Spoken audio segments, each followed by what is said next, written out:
बिंदुमती बिंदुमती क्रोधवा में आई गईली रावण के सपवा सुनाई दिहली हमारे पाई सीता कितना दिन रावण के लंका में बिता के आइल है का पता। हाँ का वहाँ रावण अगर बत्ती दिखावत रहल का। अरे भोला मन में किए विचार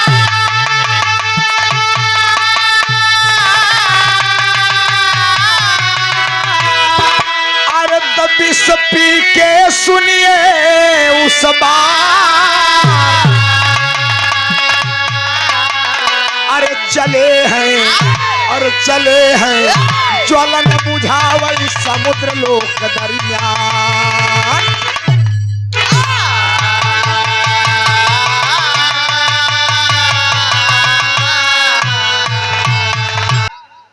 भोला मन में किए विचार विष पी के सुनिए उस बार चले हैं ज्वलन बुझावई समुद्र लोक दरमियान।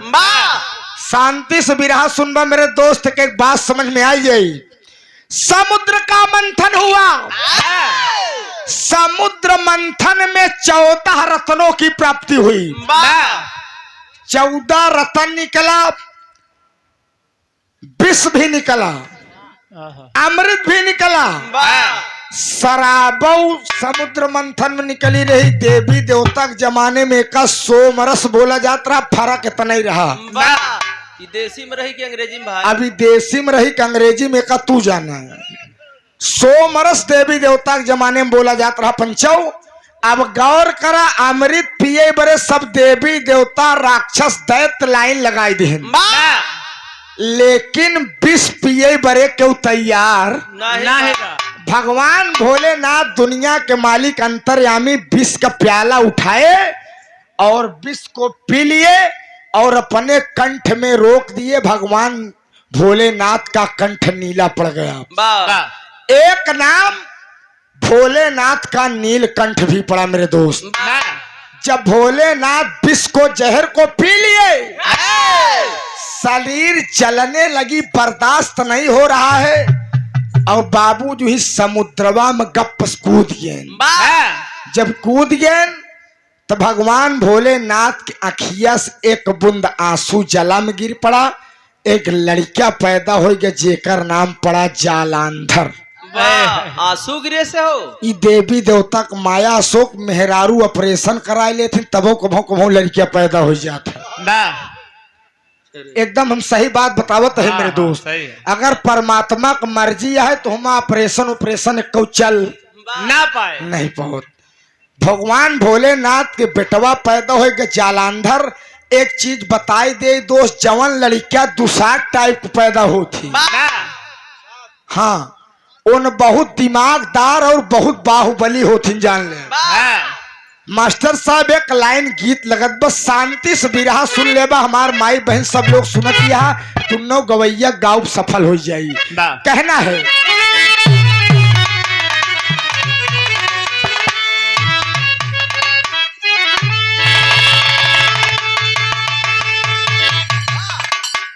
ज्योति एक लड़की एक लड़किया से कहा है hello dear please come here. लड़कवा कहा यार ये लड़कीवा मोका चिंतियों नहीं ने और अंग्रेजी बोलत भी। लड़कवा का कहा बोलिए, कहा ये लड़के मेरी बात सुनो। कहत का मर साहब, अरे मैं नाज लड़कीवा कहे लड़के मैं नाजे हुस्न हूँ। क्या बात है? तो लड़कवा कहे होबू अपने घरे खोबू, हम क्या करी। हाँ कहें पहले सुनो, अरे मैं नाज हुस्न हूँ, अरे तू मेरा यह तराम करो,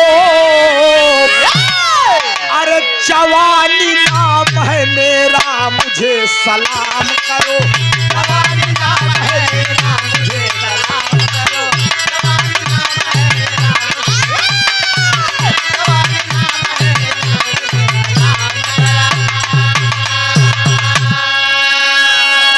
बुढ़वा कहा अरे यार ये लड़कीवा कहत बे मैं नाजे हुस्न हूँ, तू मेरा एहतराम करो, और जवानी नाम है मेरा मुझे सलाम करो। लड़कवा के उस कम ना रह जैसे यहाँ बैठा है।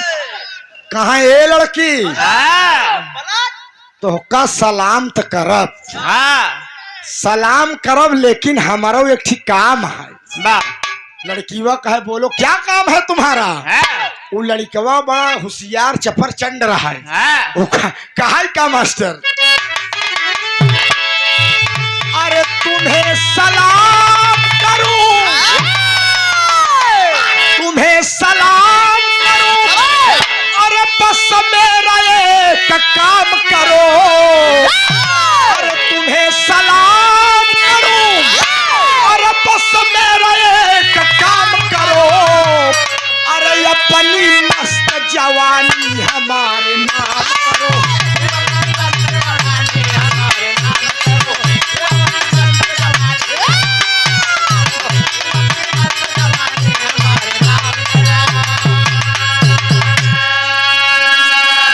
लेकिन बिरहा के अंदर कबीर जी की बड़ी कोटेशन प्रो लाइन है, गौर करिएगा पढ़े लिखे दोस्त। कहना है क्या?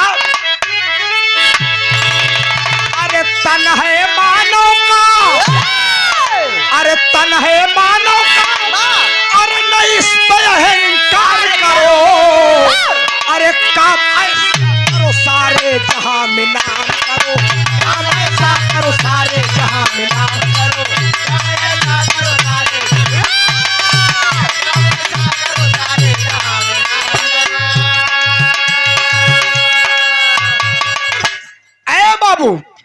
हमारी से कहानी के शुरुआत में जब भोलेनाथ लड़कवा जालंधर धीरे धीरे बड़ा भवा, ओकर बियाह हो गया, ओकर बियाह हो गया तो उ करे का शुरू करस मास्टर साहब नजम कलाइन बा।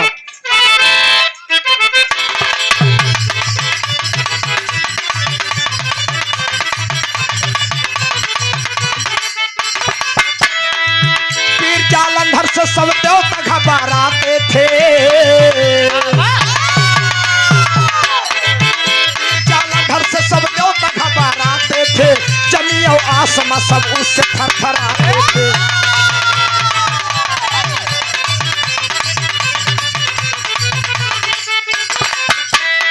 मिलके देवता क्षीर सागर में आए हैं, मिलके देवता क्षीर सागर में आए हैं, सारी बात विष्णु बाबा से बताए हैं।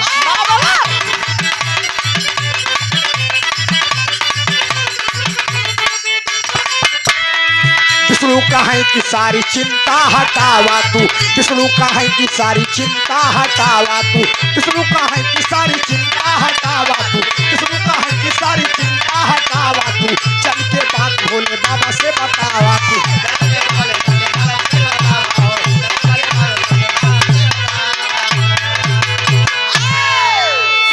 बिरहक मतलब वो दोस्त कि सुनवैया के एक बात फरिया जाए।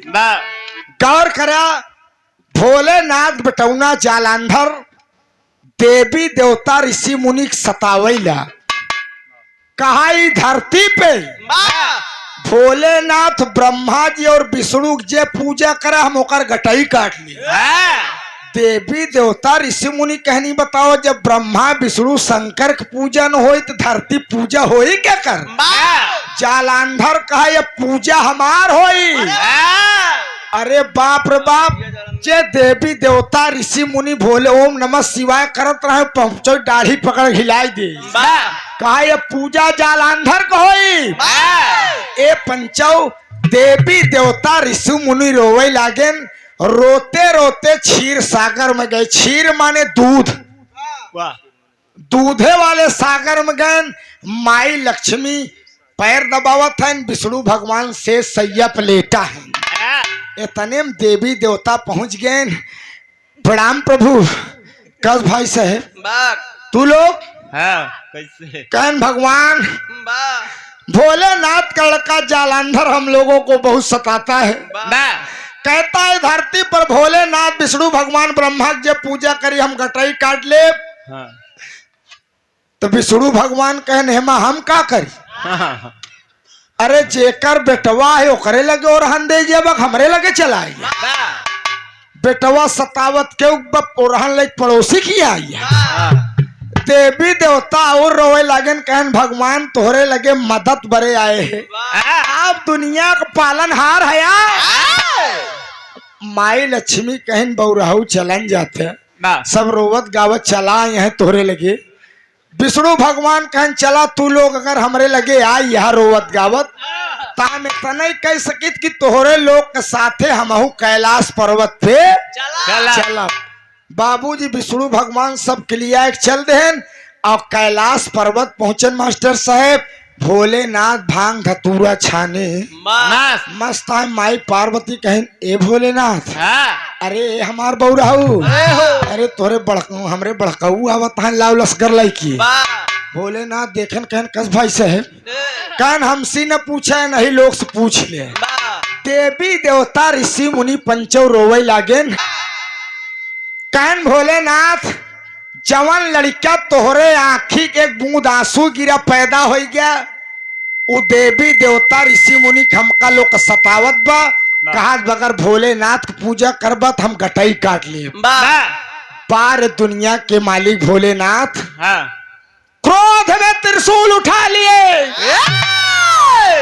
कहन भले मेरा औलाद है लेकिन आज न रही बास न बाजी आज हम अपने बेटवा चालान धर गटाई काट दे अब गुस्सा में बाबूजी त्रिशूल लेके चल दे अब भगवान का माया देखा जालांधर रस्तवे में रियाज मारत रियाज मारत देखे कहे सरे यारी हमार पिताजी भोलेनाथ ही त्रिशूल लेके बड़ा गुस्सा में चला जाते हैं पहुंचा दौड़त दौड़त कहे पिताजी के चरणों में बेटे का प्रणाम स्वीकार हो कहन खुश रहो बेटा कहन पिताजी बतावा तू गुस्सा में त्रिशूल ले कहाँ जाता है कहन बेटवा या यही तोहका कहन पिताजी काहे बरे कहन तुम कहते हो कि धरती पूजा हमार होए भोलेनाथ ब्रह्मा जी विष्णु जे पूजा करी घटाई काट ले कहन पिताजी तू लोग बहुत दिन पूजा करवाए पूजा हम कराओ भोलेनाथ और गुस्सा आई कहन मरने के लिए तैयार हो जाओ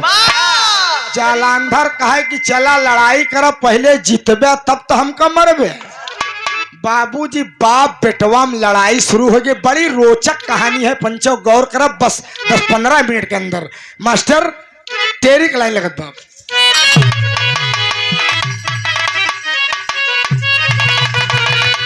अरे राम लड़ाई बाप बेटा में छिड़ी अरे राम लड़ाई बाप बेटा में छिड़ी अरे तगर जा चालन धर मंडल लड़ाई बाप बेटा में छिड़ी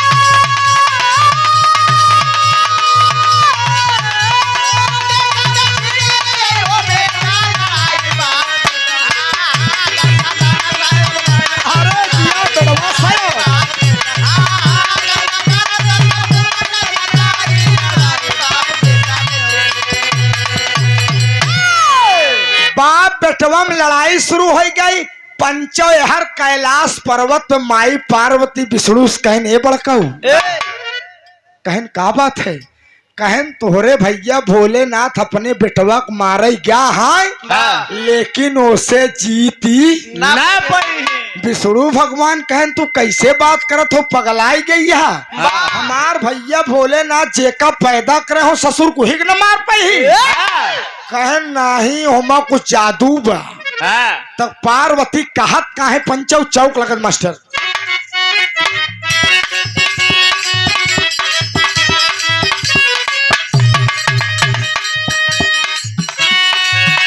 अरे पार्वती तब कहन लगी है विष्णु जी से यूं ललका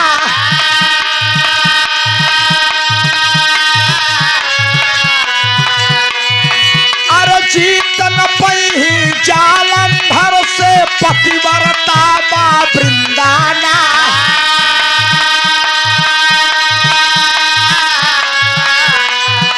अरे जालंधर के पतिव्रता के सत्कार। अरे जह दिन सत्य डिगी नारी का, जह दिन सत्य डिगी नारी का जलंधर रन में जाई माँ।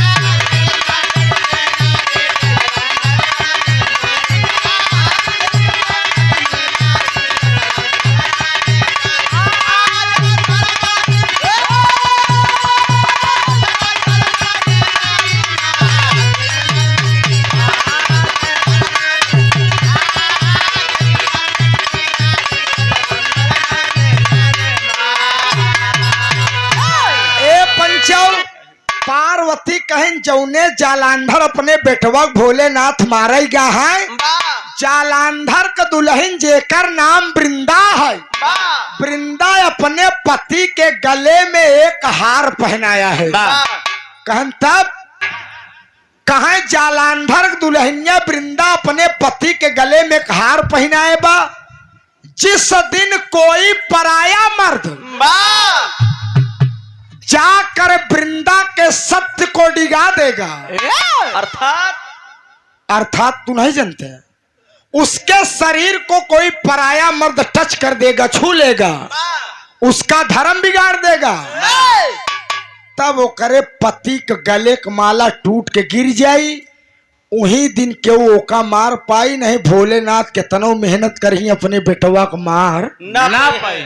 विष्णु भगवान कहन मौका बड़ा बढ़िया। जालंधर अपने पिता भोलेनाथ से लड़ाई करत बा और जालंधर का दुल्हन घरे अकेला होई। हम जाई ओकर सत्य डिगाई दे और जालंधर गले के माला टूट के गिर जाए और हमार भैया भोलेनाथ होकर गटई काट। विष्णु भगवान कहन बस अब देरी लगावे की जरूरत नहीं ना। विष्णु भगवान अपन रूप बदल लेहन मास्टर साहब।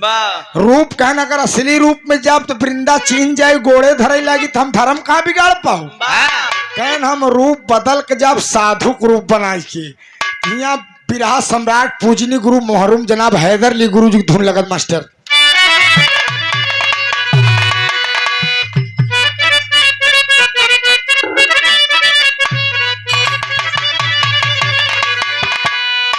अरे गाली गाली, अरे गाली गाली नाचिया देखा वाले सारे नैनीताल कलनाटिया।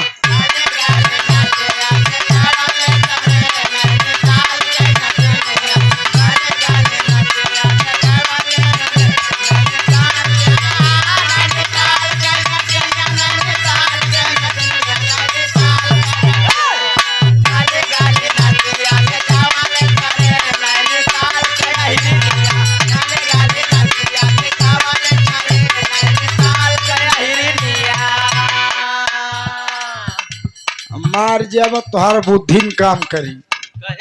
हम कहा तही गली गली नचिया देखावले सरे नैनीताल कैनटिनिया। ए कहा तहा गली गली नचिया देखावले सरे नैनीताल के अहिरिनिया। आहिर हुरादार लाठी ले बिरहा सुनत हिन जानते कि नहीं। यहाँ सीधा है बेचारन, कुछ नहीं करता। हमरे गंगा किनारे गांव है धर्मपुर घुरवा, अगर हुआ ऐसे कर तो हुरईदार लाठी से मरी। भाव दिया गया। अरे साधु का साधु का, अरे साधु का रूपावा बनावाले ना हो लक्ष्मी के सजनावा।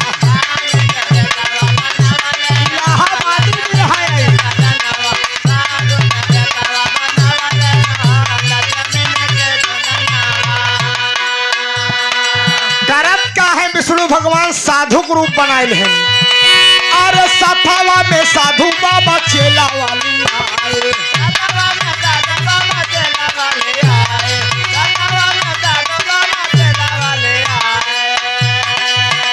अरे जालंधर की बागिया में आसन लगाए।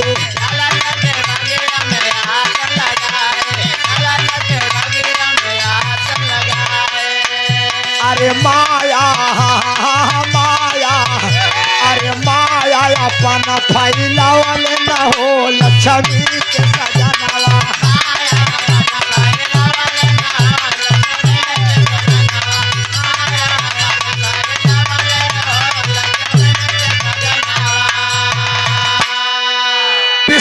भगवान साधु के रूप बनाए और दूठी माया के चेला लैक पंचौ वृंदा के सत्य डिगावे चल देन और वृंदा के महल के पीछे उसका बगीचा है। असाधु रूप में संसा कमंडल मंडल है और दूठी चेला लिया के बगिया में जाए के बैठ गए। जालंधर अपने पिता भोलेनाथ से लड़ाई कर भोलेनाथ वार प्रवार करता है लेकिन वो मरता ही नहीं ने, क्योंकि वृंदा ने उसके गले में सतीत्व का हार पहनाया है। जब तक हार टूट के गिरी ने तब तक जालंधर मारन जाई। अब विष्णु भगवान चेलक लिया एक साधु रूप बगिया में बैठ गए और अपन आंखी मून के अपनी दिव्य दृष्टि से देवी देवता तीसरी नेत्र से देखे लागन कि जालंधर दुल्हनिया वृंदा महल में अकेले करत काबा। जब तीसरी नेत्र से बाबूजी देखने लगे तो जालंधर दुल्हन वृंदा महल में सोवत है। विष्णु भगवान कहन बस बस हम अपन काम अब बनाए ले। वृंदा को सपना दिखाने लगे। वृंदा सोवत में विष्णु भगवान सपना दिखावे लगन कि वृंदा तुम्हारे पति जालंधर अपने पिता भोलेनाथ से लड़ाई में मारे गए। चौंक कर जाग जाती है वृंदा कि अरे ये हम का सपना देखा था। मैंने तो अपने पति के गले में हार पहनाया है, उनको कोई मार नहीं सकता जब तक मुझे कोई दूसरा मर्द छुएगा नहीं। लेकिन हम सपन देखा था कि हमारे पति मारा गए। ये सपन झूठा है। लेकिन एक चीज जान ल पंचो, मेहरारू के जीव बड़ा नान का होता है। ओकर मन हरव होत बोहरव होत बो करे नींद उ सोचत बो इसका देवी देवता का माया होई मारे न गहू।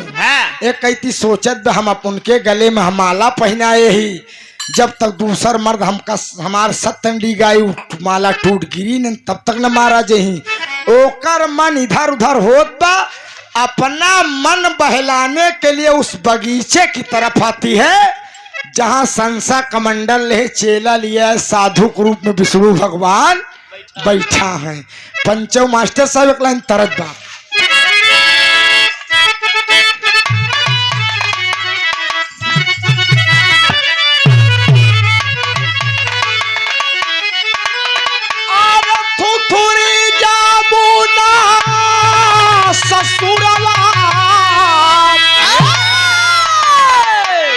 थुथुरी जाबू ना हो ससुरवा, अरे थुथुरी जाबू ना, अरे तनैहर सिखलियो नाही सहुरवा ससुरवा थुथुरी जाबू ना तनैहर।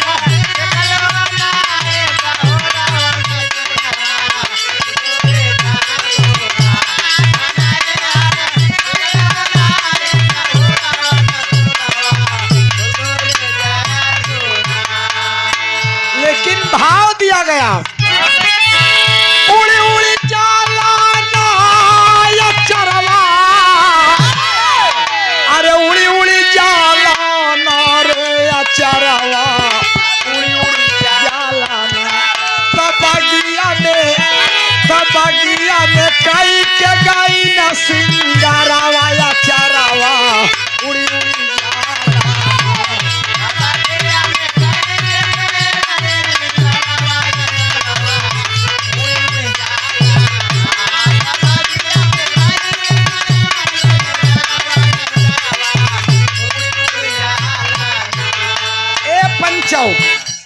अब कहानी समझे कोशिश करा। असली जालंधर भोलेनाथ से अपने पिता से लड़ाई करत बा। जब विष्णु भगवान दोनों चलवन कहने चलो ये चलो कहनुआ जालंधर दुल्हन वृंदा आवत बे हम ओका सपना दिखाए वो भरम गई है। कहे नस्ली पति होकर लड़ाई करत देखी नकली जालंधर की लाश बना दिए। चेलवन कहन यह लेक जाओ है आवत यह। जब वो देखी तो रोवे लागी छाती पीट के कि हम जवन सपन देखे सही मारा गए। कहन जब वो रोवे लागी तो हम कमंडल उमंडल ले आओ अपन काम बनाए ले। दोनों चलवन नकली जालांधर कलसिया उठाए और ऐसे ऐसे चल दे। वृंदा लगा पहुंचे न वृंदा बाबूजी छाती पीट के रोवे ला, कहे सैया आप मैंने तो आपके गले में एक हार पहनाया है, कोई पराया मर्द भी मेरे शरीर को छू भी नहीं सका और आप मारे गए। छाती पीट पीट कर रोने लगी। इतने में विष्णु भगवान जटा उटा साधु रूप में आन कहने बिटिया अरे काहे रोवत हो? वृंदा कहे बाबा बाबा मेरा सुहाग उजड़ गया और आप पूछ रहे क्यों रो रही हो? कहन बिटिया कहा तोरे पति जीवित कही दे। कौन ऐसी सुहागन होगी जो अपना सुहाग नहीं चाहेगी? कहे बाबा तू जियाई देते तो लाख लाख धन्यवाद रहा। कहन बिटिया तो का एक काम करे पड़ी। कहे बाबा एक काम नहीं हम 1000 काम करे तैयार है, लेकिन हमार सुहाग हमका मिले चाहिए। कहन बिटिया तू हाथ जोड़ के मंत्र जपा। कहन ओम नमो भगवते वासुदेवाय नमः, ओम नमो भगवते वासुदेवाय नमः। कहन तू यह आँखी मून के जपबू आँखी खोलू जिन आ तुहार पति जी जे ही। वृंदा सोचे से एकदम सरल ही काम। वो आँखी मून के ओम नमो भगवते वासुदेवाय नमः जब जपैला तब विष्णु भगवान अपनी आत्मा का समावेश, विष्णु भगवान अपनी जीवात्मा नकली जालांधर के शरीर में डाल दी। जब विष्णु भगवान की आत्मा पहुंची तो नकली जालांधर सीना ताने मुहे से आवाज आए कहे वृंदा। जब नाम सुने वृंदा तो मंत्र भूल गई आंखें खुल गई। कहा स्वामी आप? अरे बाबा का लाख लाख धन्यवाद आपको जीवित कर दिए। कहाँ गए बाबा? देखत बताबा बाबा कुल गायब। कहन चला बाबा जी आए दे ना, लाख लाख धन्यवाद हमार सुहाग मिल गया। अब बाबू जी अपने पति का माथा चूम लिया। कहा सैया चला तो का नई जिंदगी मिली है, आरती उतार ले। अपन चौ समझा असली पति होकर अपने पिता भोलेनाथ से लड़त बा। अब विष्णु भगवान होकर धर्म बिगाड़े बने इधर उधर करता। अरे बाप रे बाप अपन पति समझ के लिया जात महल में कैसे मास्टर?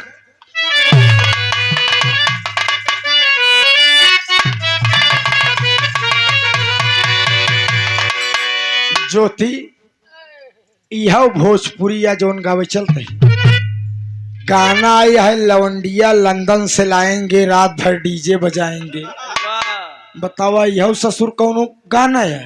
ये मिलते नहीं इनका सब एहमा जमानत न होई धारा 376 आईपीसी फास्को लागी एमा छुटबे न करबे। इस चक्कर में न पड़े तू। और भाई साहब कभी तो ढोढ़ी की बेइज्जती उतारू हो गया।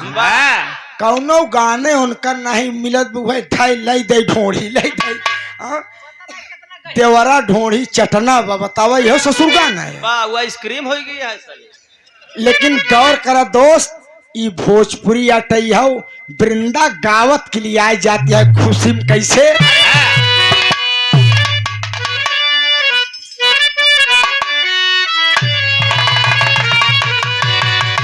अरे बहे पुरवैया, अरे बहे पुरवैया उड़ेला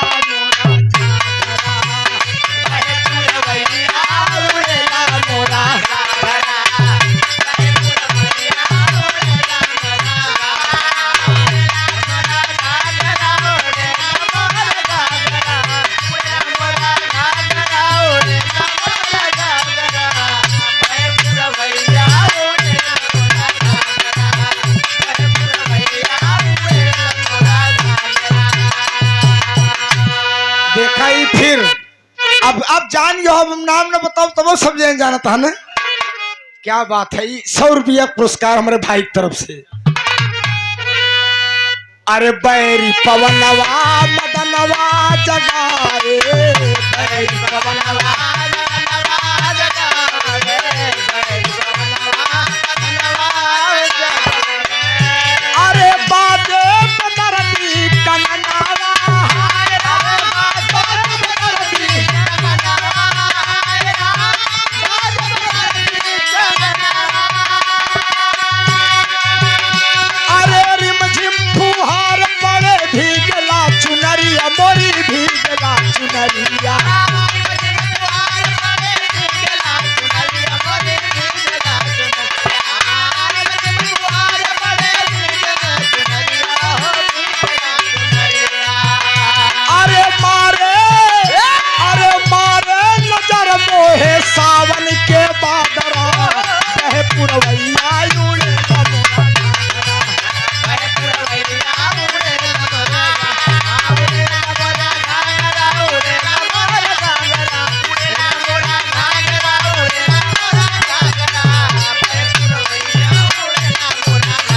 नाचत गावत पंचो 5 मिनट और गौर करो, ओकरे बाद बिरहा समाप्त बा। लिया गई महल में आरती उतारिस। उ सोचत बा हमार पति है, आरती उतारिस, जल जलपान हुआ।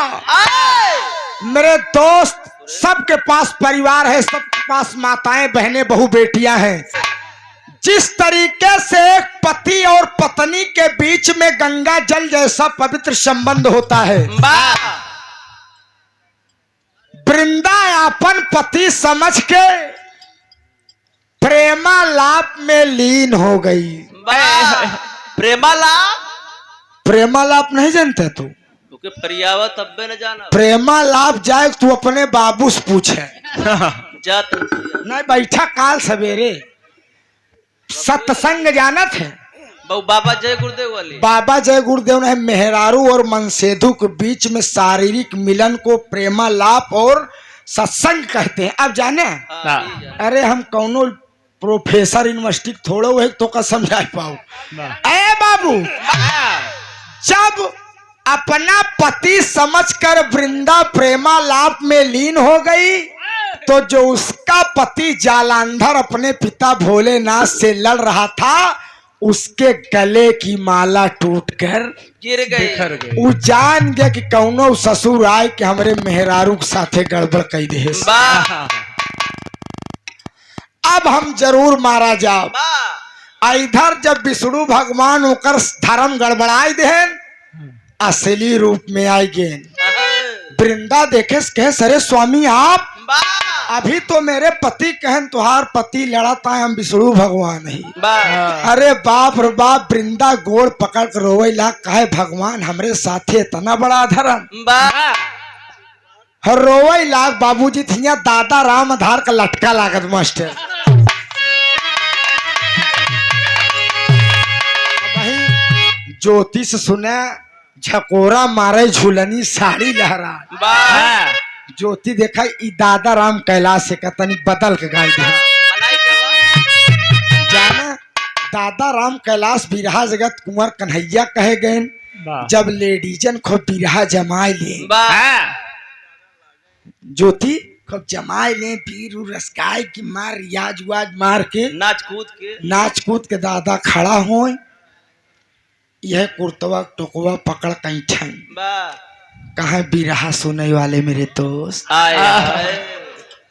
दास कहा था पेरा था, जैसे खूंटम बिना चारा के भैंस पेरा था, वैसे दुल्ही अपने दुल्हा की याद में पेरा था। दादा गायन मास्टर। अरे बलम परदेसिया, अरे बलम परदेसिया लौट के नहीं आए।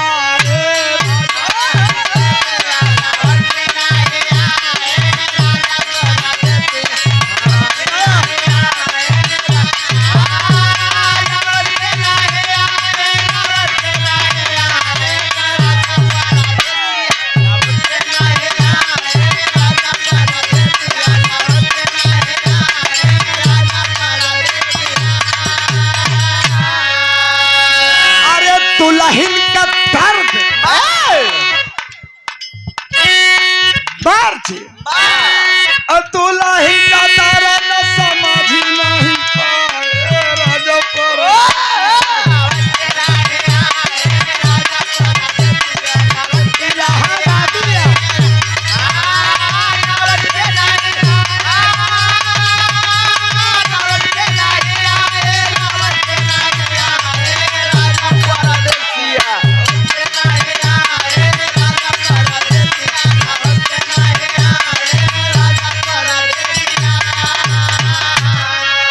गौर करिए, लेकिन वृंदा रोवत यह कहे भगवान हमार का दोष रहा जवन हमार धर्म आई बिगाड़े। अरे विपत्ति आई काहे डारी, अरे विपत्ति आई काहे डारी, तीन का रफ्तार हो विपत्ति आई काहे डारी।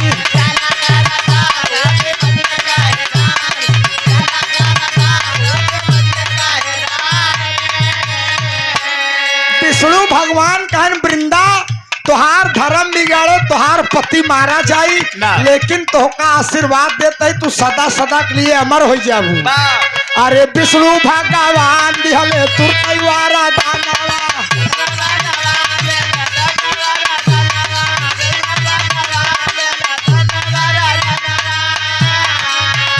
अरे अपन वैशालिक राम कारी दुनिया पूजा नावा।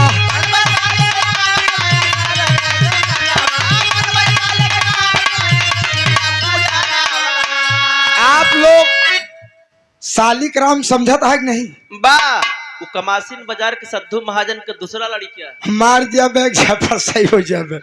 शालिक राम जो पंडित जी कथा सुनावे जाथिन माई हरे डिब्बा में गोल पाथर लेत रहथिन उनका चरणामृत में नहवावा थी। कहन सुना विष्णु भगवान कहन वृंदा हम शालिक राम बना। वृंदा कहे तू हमका आशीर्वाद देता का नहीं लेता कहे सुना पहले। अरे नारायणी नदी में हमारे अवतार विपत्ति काहे गारी।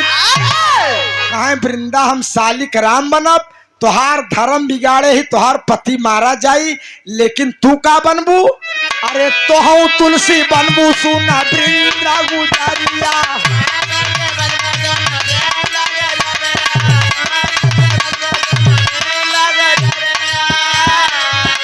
अरे बिना तोरे भोगवा न लाई है पुजारिया।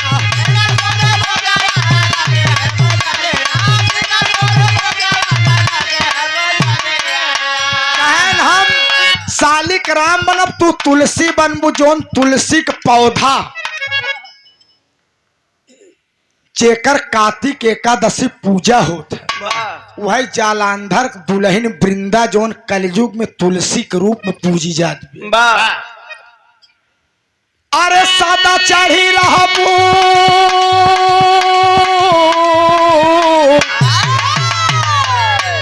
अरे सदा चढ़ी रहबू तू हमारे कपार विपत्ति काहे गारी इन्हा करता हो।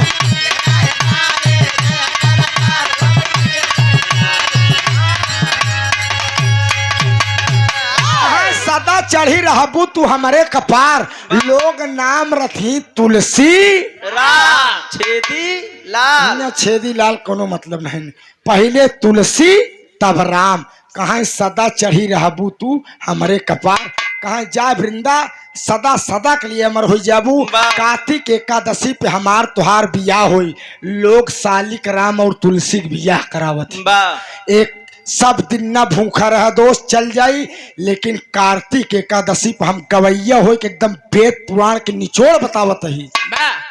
कार्तिक एकादशी पे घर के सदस्य जरूर भूखा रहा करा। एमा धन वैभव संपत्ति के प्राप्ति होता और संतान के सुख मिलत दोस्त।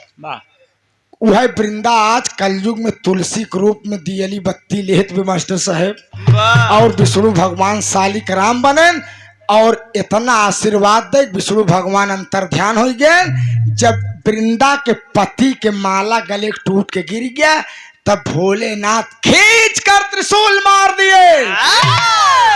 जालंधर के गर्दन कट गए मेरे दोस्त। कट के उड़ते उड़ते कहाँ आकर गिरता है वृंदा के आंगन में। कटा हुआ गर्दन कह रहा है कि वृंदा तुमने मेरे गले में हार पहनाया था। तुमने वचन किया था कि कोई पराया मर्द मेरे धर्म को डिगाएगा तभी तुम मारे जाओगे। आज हम घरे नहीं रहे आप हमारे साथ इतना बड़ा धोखा। वृंदा रोए ला कहे मेरे देवता मेरे पतिदेव जब तुहार अत्याचार इतना बढ़ गया रहा तू कहा कि धरती देवी देवता पूजा न होई अब हमार होई। तब विष्णु भगवान मजबूर हो के हमार धर्म डिगावे तुहार रूप बनाए के आए। जब भगवान धर्म ले पुतारू हो गए तब हम कहाँ से बच पाई। जब जब मास्टर साहेब जब जब होई धर्म की हानि बाढ़ई असुर अधम अभी। जब जब धरती पर अत्याचार बढ़ता है तब न कोई देवता ऋषि मुनि तरतारण करने के लिए उत्पन्न होते हैं। आखिरी प्रमाण में उधर से तैयारी।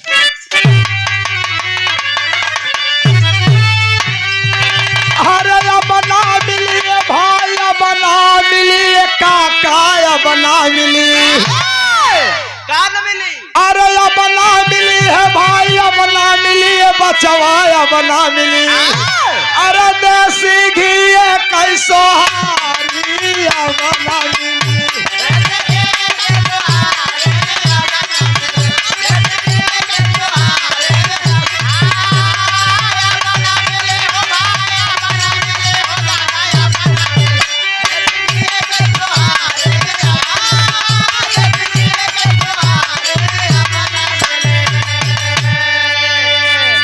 यार तू पूरा हिराने की बेइज्जती करावता। मार भाई सही हो जाबे काहे देसी घी आहिरे हम है सो आहिर 10 भैंस जिया है बुरा ना माने सब दूध पारा श्याम पराग डेयरी में दे देता है और खोआ पनीर रसगुल्ला बना के सप्लाई हो जात बा कभू देवी देवता को रोट चढ़ावे भवा माई हरे 7-8 सुहारी काढ़ लिहिन देवता के चढ़ाई दीन घर एक ललाए बहरवासु पूजा मांगा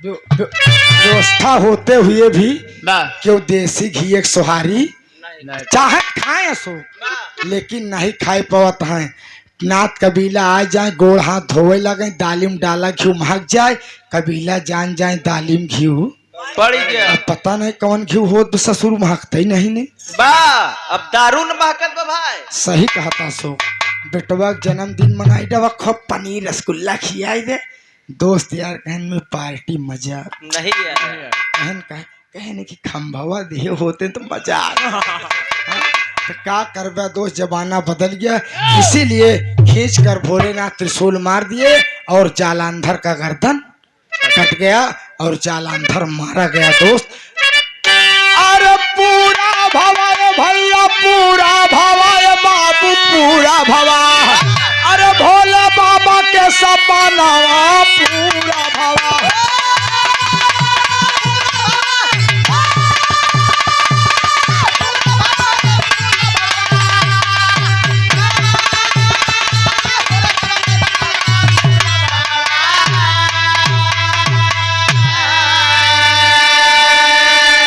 स्वर्ग में आसन लाए गुरुवर मुन्नी लाल पंधा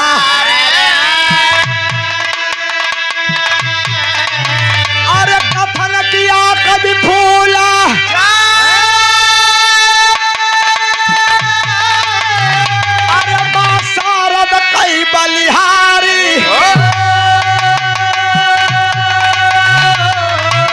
अरे लड़ाई बाप बेटा में छिड़ी तगावई रात सया तो सबसे शीश झुकाई हो लड़ाई बाप बेटा में छिड़ी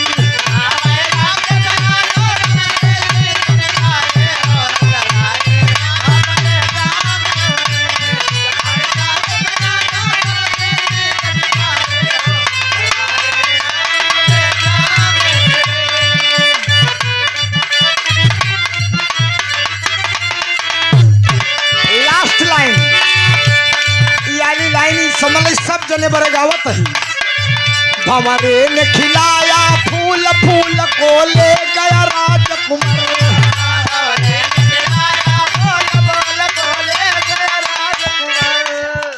भंवरे ने खिलाया फूल फूल को ले गया राजकुमार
ऊंची बात लिखत हुवन आज के समाज के देख के इस समाज में बदलाव के देख के का लिखलन गुरुजी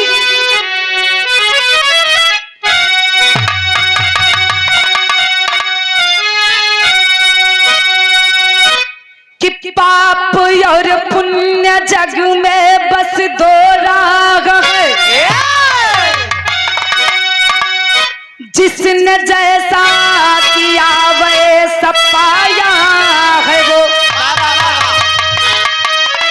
बीच धारा हिचकोले में नैया पड़ी, माझ के बिन किनारा न पाया है।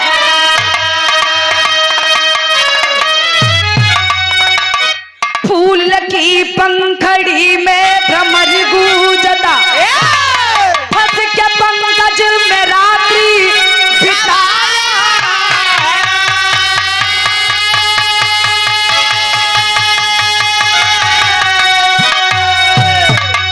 प्रेम हो विवश खेद हो ना सका, कभी गया की कलम से सजाया है वो।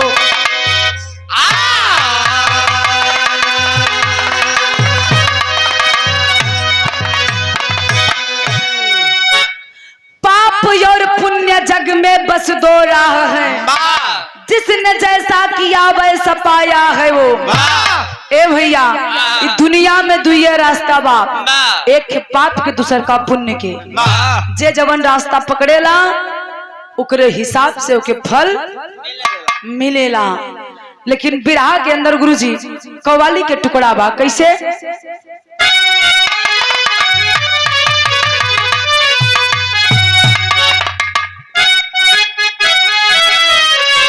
वाह,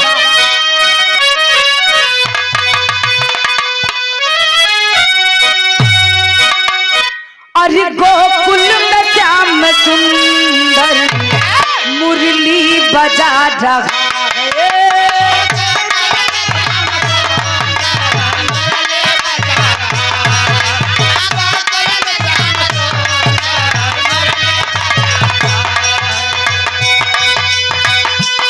अरे गोकुल में श्याम सुंदर मुरली बजा रहा है, मुरली बजा रहा है, मुरली बजा बजा के सबको रिझा।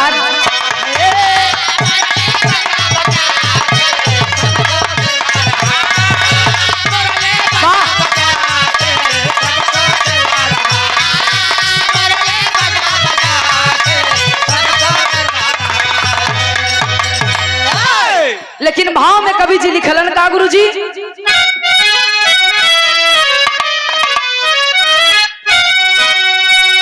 अरे घूमत चमन के पुंज में सबनम बहार बन के,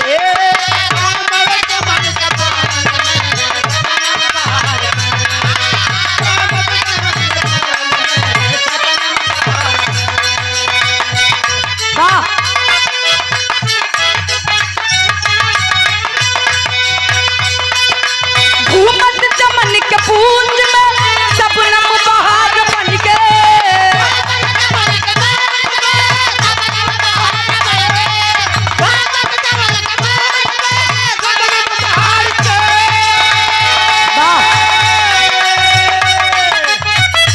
ओहो,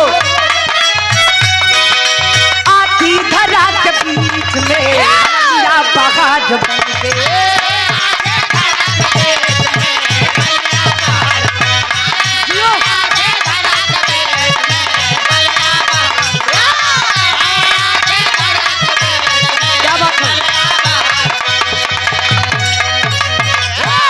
घूमत चमन के पुंज में मलिया बहार बन के, आती धरा के बीच में शबनम बहार बन के। लेकिन कहानी की शुरुआत है गुरुजी नज़म में कहना बा।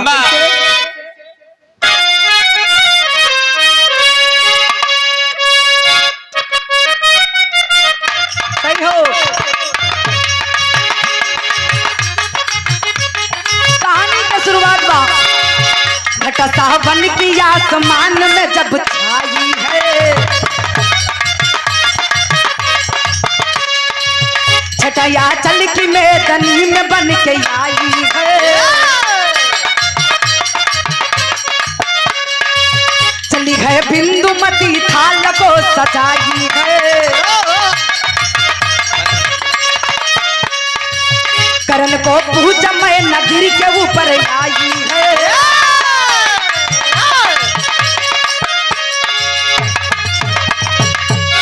ए भैया, कहानी नारंतक के पत्नी पतिव्रता नारी जेकर नाम बतावल गईल बिंदुमती।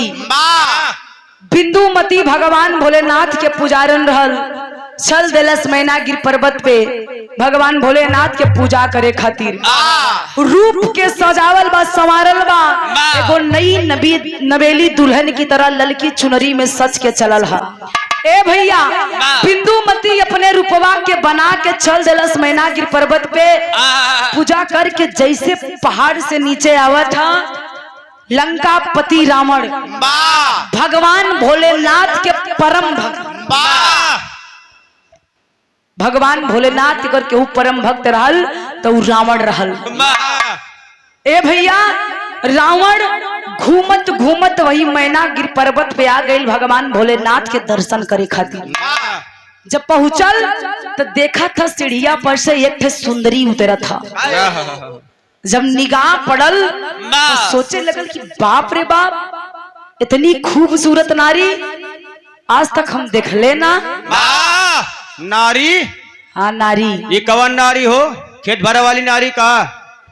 स्त्री, खेत भरे वाली नारी ना, मेहरारू जाना था। हाँ जान जा। ए भैया, देखला समझ गई कि ये तो हमरे लंका के महारानी बने लायक है। जाके बिंदुमती के पास एक बात कलस। का कलस गुरुजी? एक लाइन तरज है।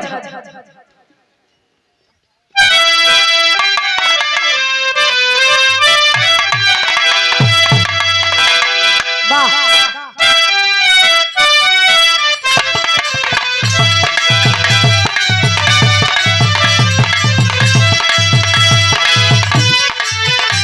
बहुत अच्छे।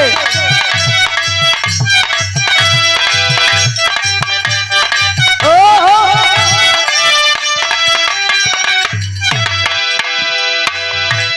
मेहरारू काटिया पियावा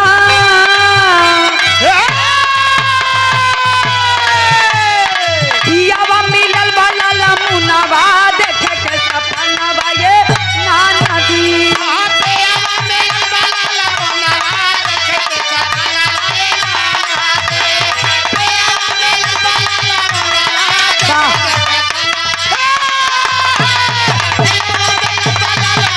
बहुत अच्छे।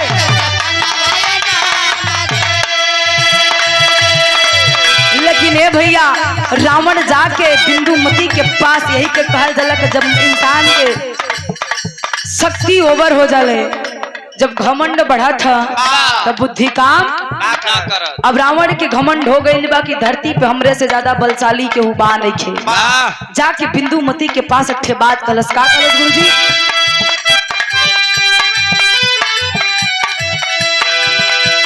बोला है दशानंद छनवा गोरिया।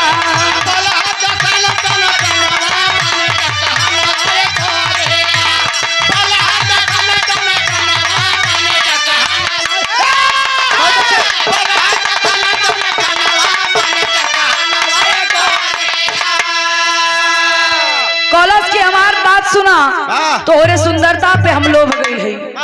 हमार मन है, इच्छा बा कि तू चल के हमारे लंका में महारानी बन के रहा। रावण बड़ा जिद्दी रहे बाबू, जो ने चीज पे निगाह डाल लेला ओके अपन बना के छोड़ेला। कैलाश का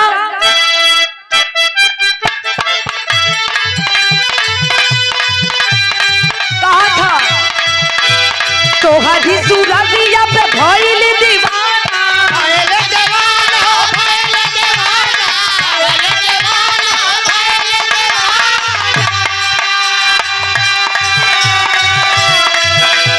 हमके बनावा जाली या बतू पे गाना,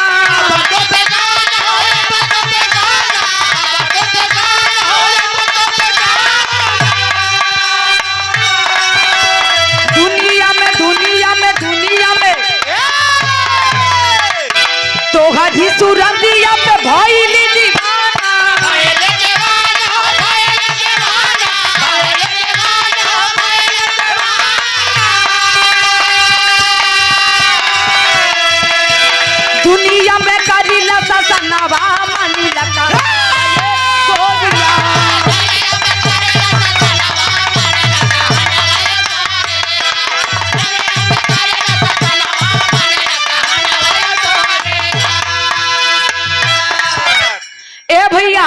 रावण जाके बिंदुमती के सामने कौलस की जोने चीज पे हमार निगाह अगर टिक गई तो के हम अपन बना के छोड़ी ला।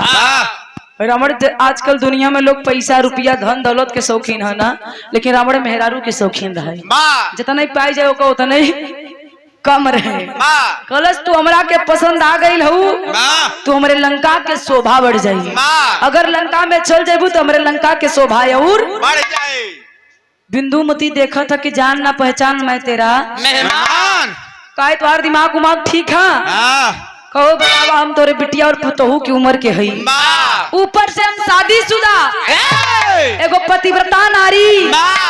शायद तू और घमंड होत बा कि तू बलवान हुआ, ताकतवर हुआ, शक्तिशाली हुआ, तो तुहार अब तक ले कोनो पतिव्रता नारी से पाला ना पड़ा। लेकिन रावण के घमंड घमंड में आन्हर भइल बा, जाके बिंदुमती से उल्टी सीधी बातें करने लगा। बाबूजी जब बतिया करत बिंदुमती के माथा खराब भइल, समझावत बा। का समझौलस गुरुजी? एक लाइन तरफ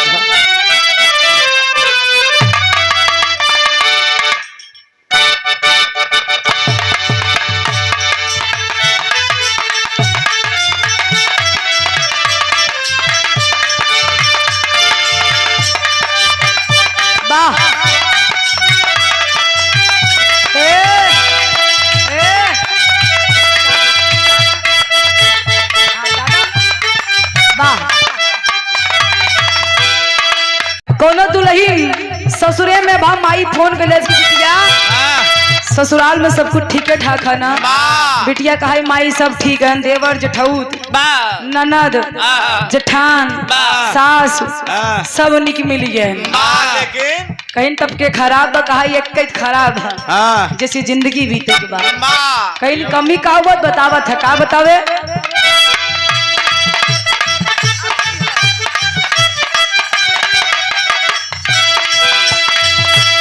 ओढ़ी के या जरा जवानी करे कचरा की काटा बा, ओढ़ी के जरा जवानी करे कचरा की काटा बा, ओढ़ी के जरा जवानी करे कचरा की काटा बा, ओढ़ी के या जरा जवानी करे कचरा की काटा बा। माई हाली से माई हाली से हमके बोला हमर बाचा बा, माई हाली से हमके बोला हमर बाचा बा, माई हाली से हमके बोला हमर बाचा बा। एके छोड़ दे गुरुजी, लेकिन यार बिंदुमती समझावत बा। का समझौलस?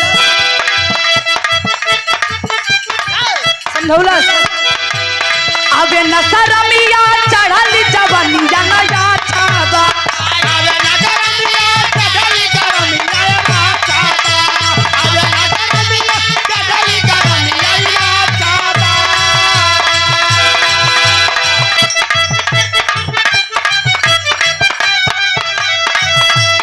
अबे नसरमिया चढ़ल जवनिया नया छाबा,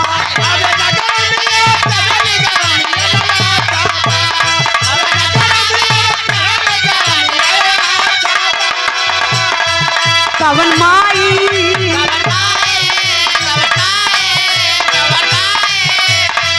कवन माई तो हई जन्म देख तोरा काचा बा, कवन माई तो हई जन्म देख तोरा काचा बा, कवन माई तो हई जन्म काचा बा। बिंदुमती कालस की तोर बुद्धि हमके बड़ा कमजोर लागत है, अपने आप के बलवान कहत हुआ, वीर कहत हुआ, शर्म नहीं खेलागत एगो बेटी और बहू के समान स्त्री पे गलत निगाह डालते हुए। रावण का ही सुना, चाहे जमन कही डाला, लेकिन तू हमरा के पसंद हो तो पसंद। फिर भी बिंदुमती समझावत है कि अब एक दिमाग में बात आ जाए। का समझौलस?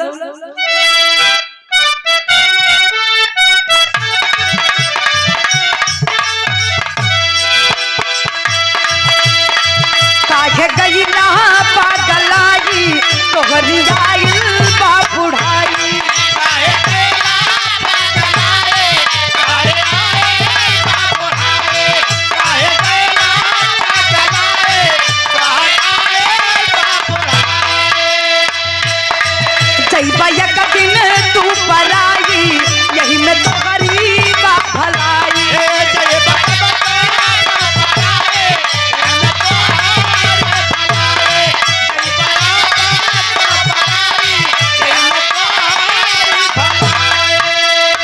बात न बढ़ावा सीधे रही या सीधावा यही नया छावा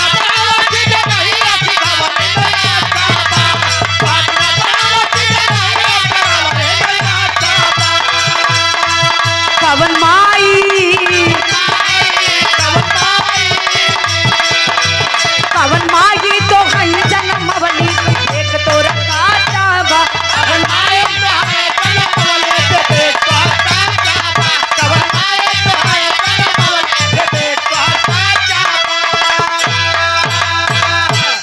ए भैया बिंदुमती समझावत बा कि अबो टाइम ह सुधर जा समझ जा अब तो आर उम्र ना रह गई बा कि तो कोनो मेहरारू के लेके जाए अपने महल की शोभा बढ़ावा हम तो सुनले राली कि तू भगवान शंकर के परम भक्त हुआ लेकिन आज हमके कहे में शर्म लगा था कि तू भोलेनाथ के भक्त हुआ शायद तू भूल गई हुआ कि भोलेनाथ के भक्त ऐसा काम अरे कम से कम अब तो सुधर जा हम पतिव्रता नारी है हमरा के अगर छिड़बा तो जल के राख हो जाए बा कहीं के ना रह जाइबा तुहार सोने के लंका भी जल के भस्म हो जाई बिंदुमती चेतावनी दे था लेकिन रावण के माथा फिर गईल बा ये बाबू बतिया भेजा में ना घुसल एक ठे गलती कैलस का गुरुजी एक लाइन तरज हा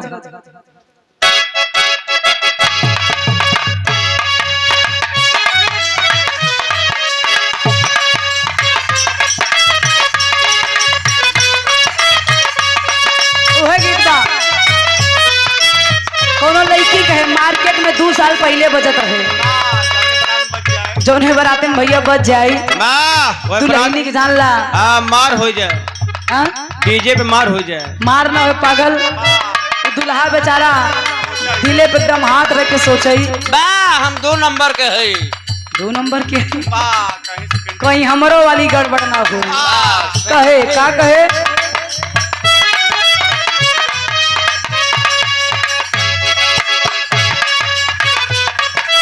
ओहो अब बात न हमसे होई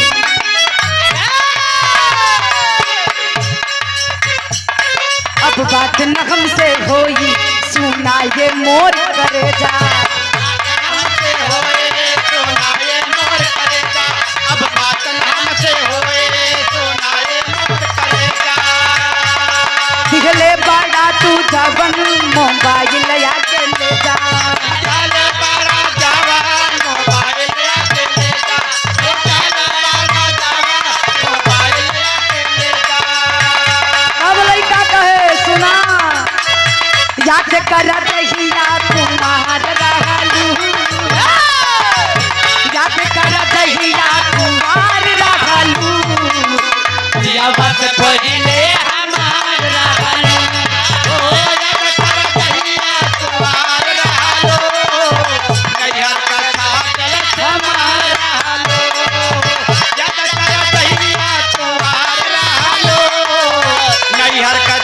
चल छिनार रहलो ये रहा ये हम गावत रहे इतना देर से खतरनाक हो जाता है तू 10 दिन आजमगढ़ में रह के आई है ना ए भैया ज्यादा यार रावण लेकिन रावण गलती कैलस गलती का कैलस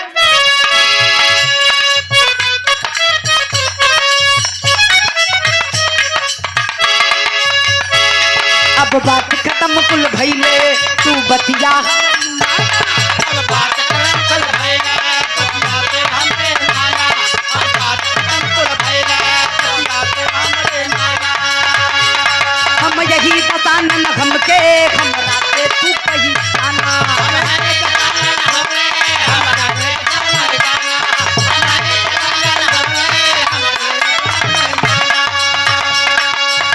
लाला की चुनरिया ओढ़ाई दे तू लाला की चुनरिया आई दे तू करे के रसवा पियाई दे तू लाला के चुनरे ओढ़ा दे तो करे के रसवा पे आ दे तो लाला के चुनरे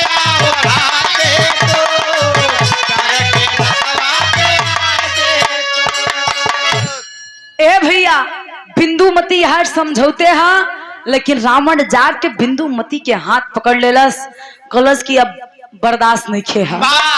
हमरे साथ में चला तो के हम महारानी बना के रखब। यहाँ तक कि देवी देवता भी तोहरे कदम पे जब चाहबू तब आके छू के जई। हाँ बिंदुमती के लालच देता है बाबू। बिंदुमती समझ ना पावत थी कि समझाई कैसे, जाके हाथ पकड़ लेलस। जब हाथ पकड़लस यार बिंदुमती फट कर ले बा। रावण तो के अपने पुरुषार्थ पे घमंडवा, अपने वीरता पे घमंडवा। एगो पतिव्रता नारी आज तो के श्राप देता कि तोहार पुरुषार्थ नष्ट हो जाई। कहलस कैसे गुरुजी, एक लाइन तरज है।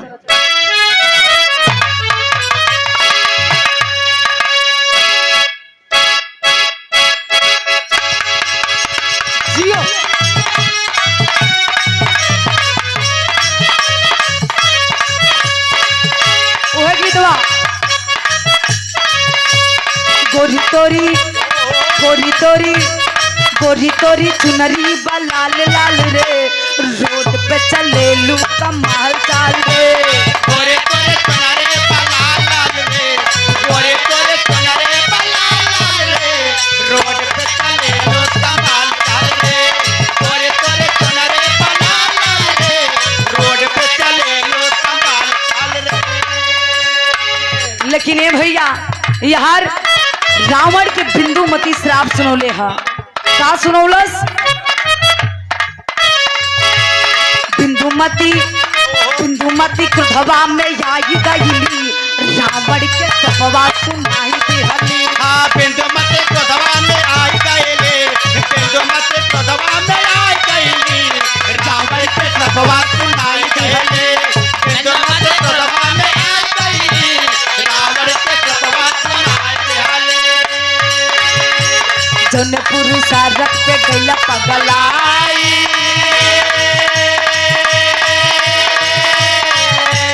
उहे पुरुषा रख खत्म हो जाए, खत्म हो जाए, खत्म हो जाए। सतियापन सत के दिखाई दिहली, सतियापन सत के दिखाई दिहली, रावण के सपवा सुनाई दिहली।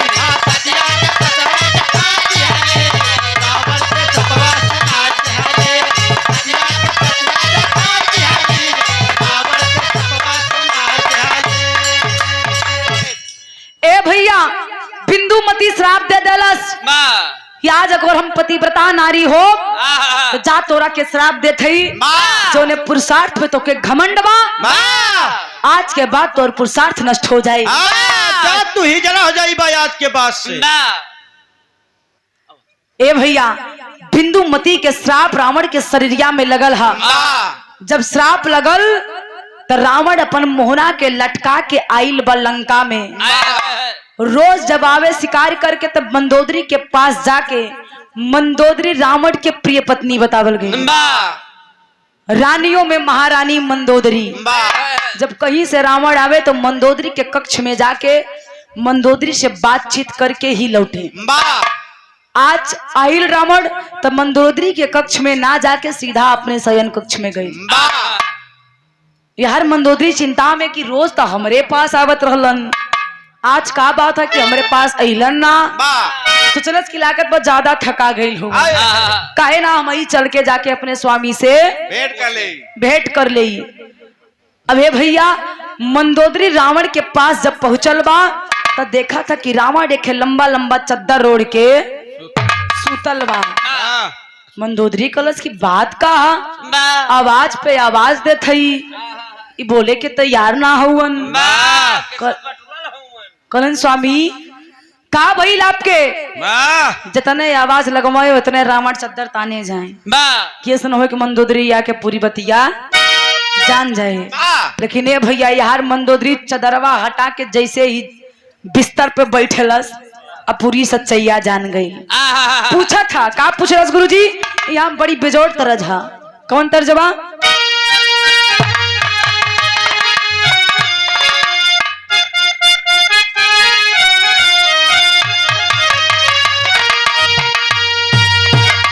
गीत के बिरहा के वीर रस के कहे जाने वाले सम्राट स्वर्गीय रामदेव गुरु जी गावत रहलन। कैसे?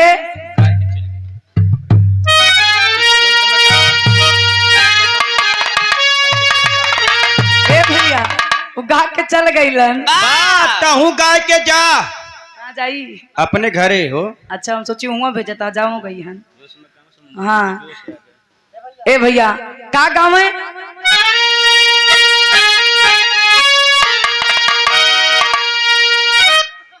कि झूलनी पे उड़ली,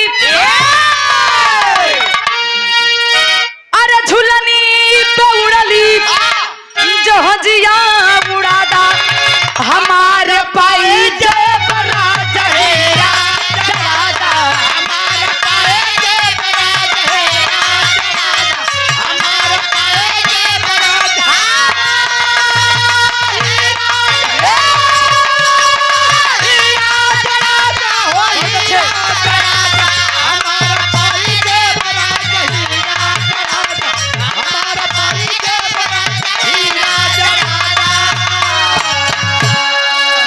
यार बड़ा मंदोदरी। हे होश जोश में होश मत खोवा इतना पाठी का। मंदोदरी जाके पूछत बा, का पूछलस?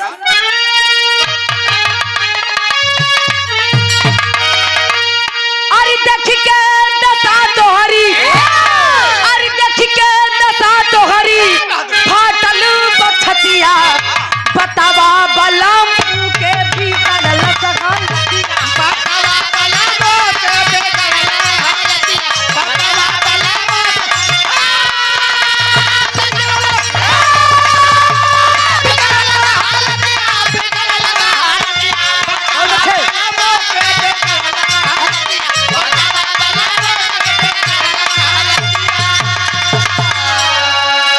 मंदोदरी पूछा था कि तोहार हालत के कैले बा, कैसे बन गईला? अरे कैसे नपुंसक बन गईला सजनवा हमके बतावा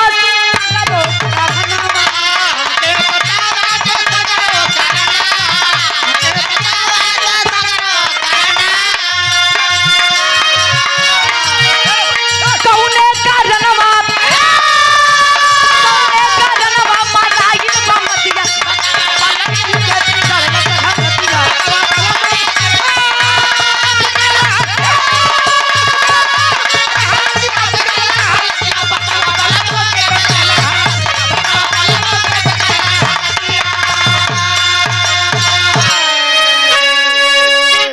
मंदोदरी बार बार रावण से पूछा था कि तुहार हालत के बिगड़ले हा, कैसे नपुंसक बन गईला? रावण जवाब ना दे था, दे तो दे कैसे कि मेहरारू हमका बनौले। इतना बड़ा वीर मंदोदरी जान गईल कभी यहाँ पता होता ना लागी। चल दिलस भगवान भोलेनाथ के तपस्या करे खातिर जंगल की तरफ। ओके पता है कि अगर केहू जवाब दे तो शंकर भगवान और केहू दे होई कैलन का जी तेरी के लाइन बा।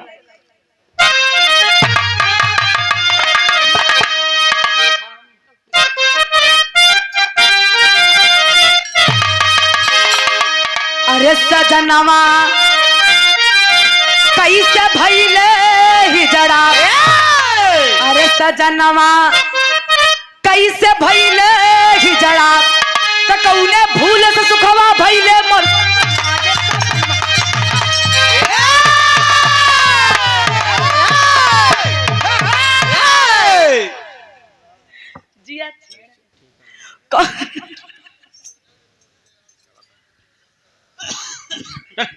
कौने भूल से सुखवा भइले मोर सपनवा सजनवा कैसे सूर्यसवा कैसे भइना हिजड़ा?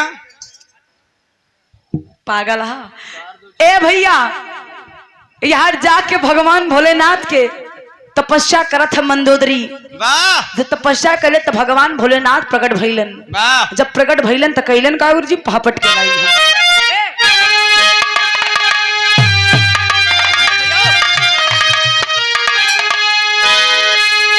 अरे गैली मंदोदरी शिव के करई पूजनावा बीच बनवा में अरे कैली मंदोदरी शिव के करई पूजा नवा बीच बनवा में तो प्रगटे भोले तौने छनवा बीच बनवा में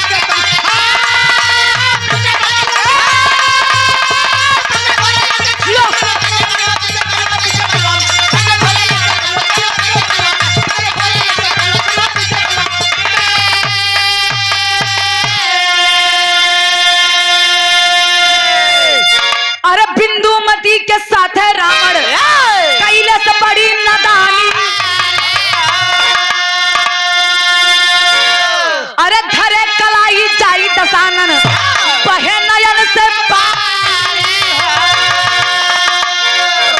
ए भैया भगवान भोलेनाथ प्रकट भइलन मंदोदरी हाथ जोड़ के विनती कैलेस कि प्रभु हमार स्वामी हमार पतिदेव जिंदगी भर आपके पूजा कैलन आपके तपस्या कैलन लेकिन वो पूजा के तपस्या के नतीजा आप देले का हुआ भगवान भोलेनाथ हंसे लगलन कलन मंदोदरी इ तपस्या पैसा के फल ना है तोहार पति देव ऐसा कांड करके आयल हुआ कि जेके उनके परिणाम भोगे के पड़ी आजमगढ़ में मुंह ना दिखावत हूँ एमे हम कुछ ना कर पाई ए भैया मंदोदरी निवेदन कैलेस की प्रभु आपसे बढ़ के दुनिया में कुछ नहीं खेबा खोलन हाँ उपाय रावण के पुरुषार्थ लौटी लेकिन हम ना लौटाई जे श्राप देले हा उहे लौटाई मंदोदरी कलिन के हा कलन की नारंतक के पत्नी जेकर नाम बिंदुमती हा बिंदुमती के जाके रावण कलाई धैले बा और एगो पतिव्रता नारी श्राप देले हा अगर एक श्राप केहू खत्म कर पाई तो बिंदुमती खत्म करी करण कैसे रावण के श्राप खत्म करे के तरीका उपाय भगवान भोलेनाथ बतौलन गुरुजी आल्हा के लाइन है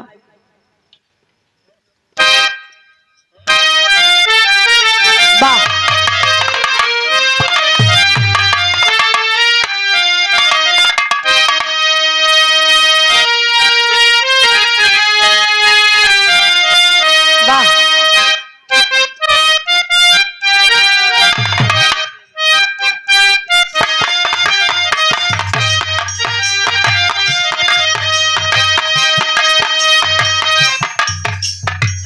झंझली मंदोदरी सुन के भोल कई बसनिया ये बाबू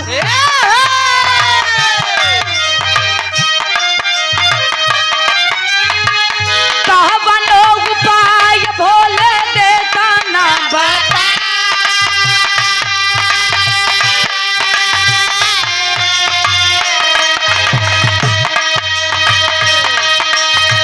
हंसी हंसी भोले तब बा कहबल निधन वय भैया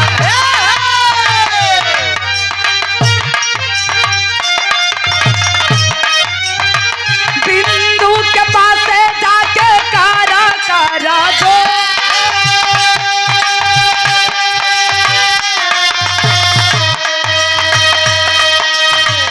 अखिया के काजर बिंदु माटी के लिया वय रानी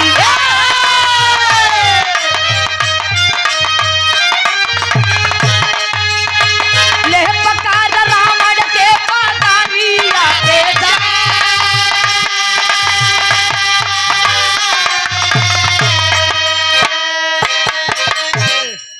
भगवान भोलेनाथ कलन श्राप अगर दूर करे कहा तब बिंदुमती के आंखी के काजर मांग के लेके आवा और रावण के पूरी शरीर पे लगा दा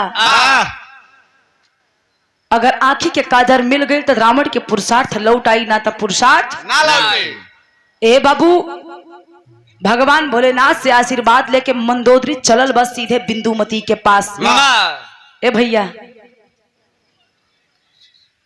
यार बिंदुमती के पास जब मंदोदरी गई तो हथवा जोड़ के बिंदुमती से विनती करत बा कि हे बेटी आज को सुहागन अपने सुहाग के भीख मांगा था मंदोदरी के हाथ जोड़ल देखल बिंदुमती कलश की ए माई तू हमारा सामने काहे हाथ जोड़त हो मंदोदरी कहलस कि आज तोहार आँखी के काजर हमार सुहाग बचा ले। कलिन मतलब कलिन जोन तू श्राप देले हो, उस श्राप अगर दूर होई तो तोहरे आँख के काजल से अपने अखिया के काजर हमरा के भीख स्वरूप अचरा में डाल दा। बिंदुमती के दया आ गई बाबूजी, मंदोदरी की अपने आँख के काजर निकाल के दे देलस। वो अखिया के काजर ला के मंदोदरी रावण के पूरी शरीरिया पे लगौलस। जब शरीर पे काजर लगल बा तब पुरुषार्थ वापस आ गई। जब पुरुषार्थ वापस आइल तो कहल गईल बा जेकरे इंसान के जौने इंसान के अगर घमंड हो गईल बा तो भैया घमंड जल्दी नहीं खेजात।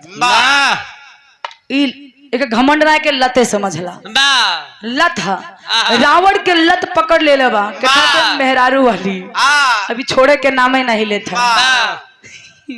रावण टू बहन ए भैया भैल का खड़ी के लाइन है।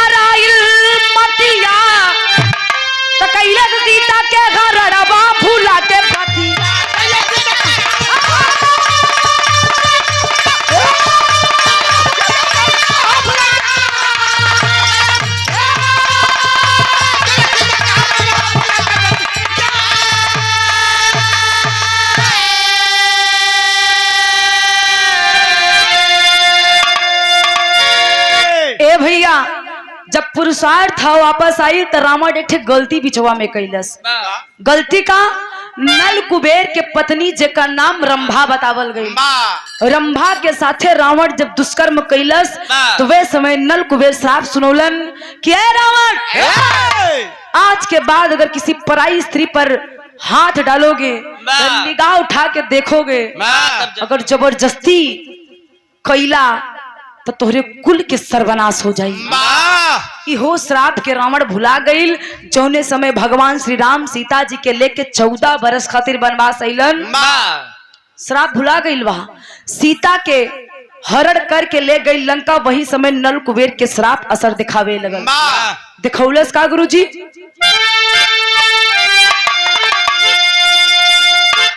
अरे भालू बंदर के साथ है प्रभु लंका की ये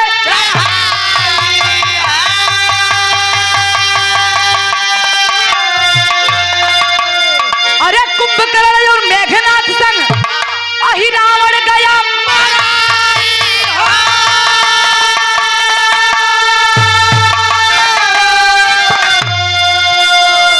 तो मरिगा रावण बेई मनवा भूला के बातिया। ए भैया आज है नल कुबेर के श्राप रहल। सीता जी के लंका में लौलन और लंका के सर्वनाश भइल। लंका में बड़े से बड़े वीर रहलन जेकर मुकाबला करे खातिर धरती पे केहू रहल। यहाँ तक देवी देवता भी ना रहलन। लेकिन आज भगवान श्री राम एक छोटी सी बानर दल की सेना के साथ लंका के सर्वनाश कर देलन। काहे खातिर? जब इंसान के अत्याचार बढ़ेला, घमंड बढ़ेला तो ओकर विनाश सुनिश्चित बा। अंतिम लाइन में कहना, अरे सीता साथे राम लखन अवध में गए,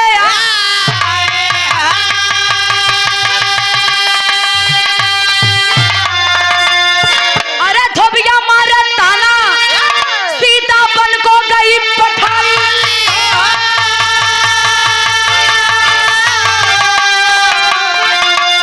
तो पैदा भइले दुइसुआ नवा भूला के बाती।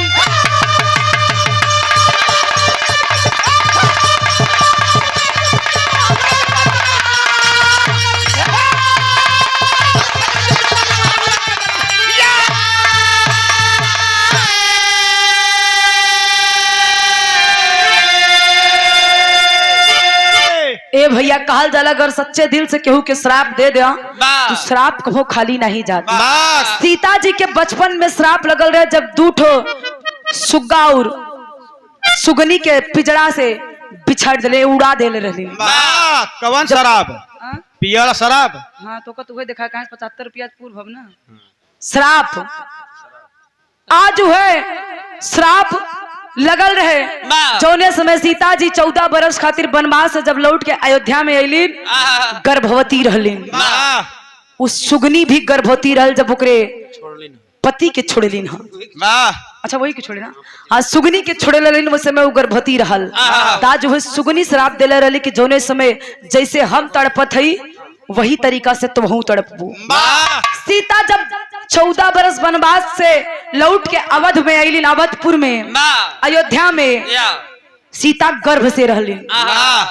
धोबिया ताना मरलस कि सीता कितना दिन रावण के लंका में बिता के आइल है, का पता का वहाँ रावण अगरबत्ती दिखावत रहल का? पवित्र हईन की ना है। जब धोबिया ताना मरलस तो भगवान श्री राम सीता जी के वनवास भेज दिलन। वही जंगल में वाल्मीकि आश्रम में लौ और कुश के जन्म भइल। यहीं से कहल जाला ए भैया कि अगर सच्चे दिल से श्राप दे दे के हूँ तो श्राप वो खाली ना जाए। बहुत असर करत। आज वह 2 जने तोरे काम में आवत हमन, 2 जने तोहार ढोलक हारमोनिया बजावत हमन। एनहु से श्राप लाग। हाँ न लोग शराब लगल बा, ई मुगल चमड़ा पीटत हमन। ए भैया यही से कहल जाला कि दुनिया में जैसे करी वैसे भाई मत जा। तू बैठा उनके कहा में जी ना करा, वो कुछ भी बोल सकते हैं ना। एक लाइन तरस बजा दो हमरे डॉक्टर साहब वाली और भैया वाली।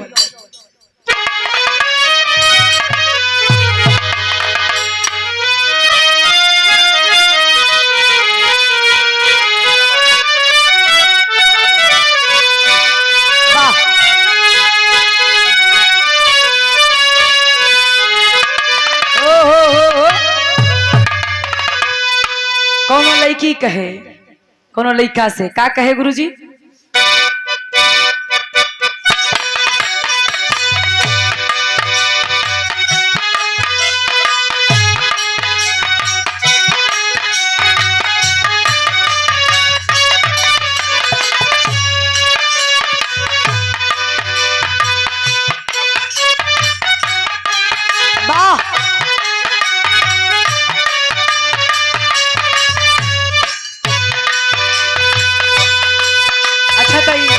भैया तुम्हारे दिल के करीब है, कबो ही रास्ता से गुजरा हुआ कहा सही में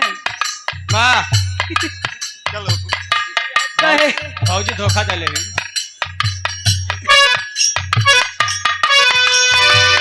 जैसे हम जरीला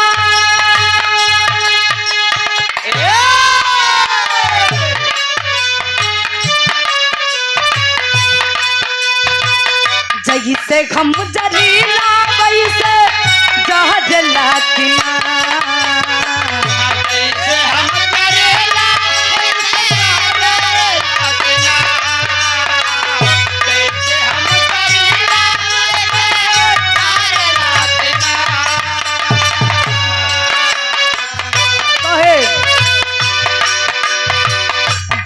हम जरीला वैसे जहजला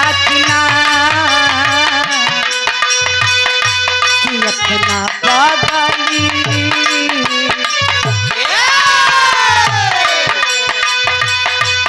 यही पागली के याद बोला अजला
जगह पियो के मजहरे लाकिना अपना बागाली के प्यार बोला करे लाकिना पागल एक चार बोला करे लगना अपना पागल एक चार बोला करे लगना।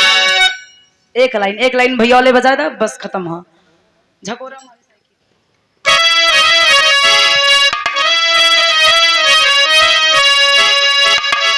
वाह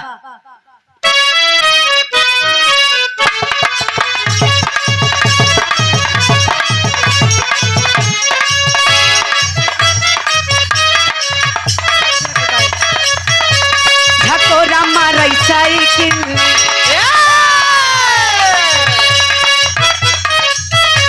झकोरा मारई साइकिल मोदी घबराई हो झकोरा मारई साइकिल मोदी घबराए हो झकोरा मारे साइकिल मोदी घबराए हो झकोरा मारे साइकिल झकोरा मारे साइकिल झकोरा मारे मोदी घबराए हो झकोरा मारे साइकिल मोदी घबराए हो झकोरा मारे साइकिल। झकोरा मारई साइकिल मोदी घबराई हो एक लाइन और बा भैया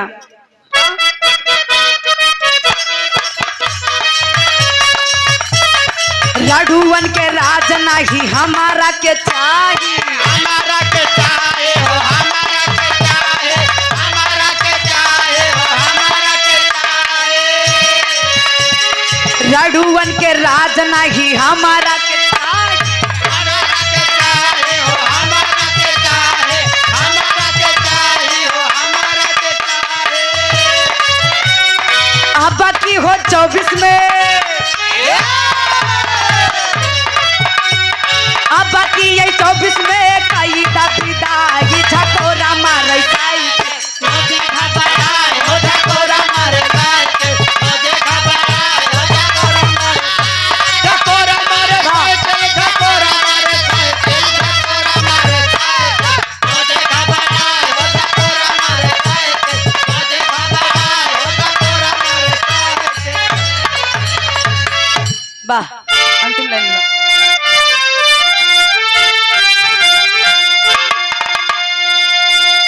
गुरु गणेश गुरु रामलाल अटपट वेदों की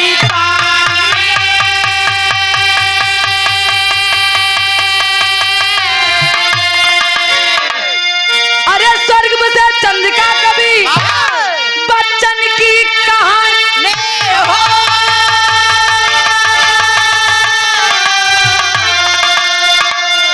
अरे सजनमा कैसे भइले हिजड़ा अरे सजनमा कैसे भइले हिजड़ा त यादव ज्योति गावे गया कभी के रतनमा सजनमा कैसे भइले हिजड़ा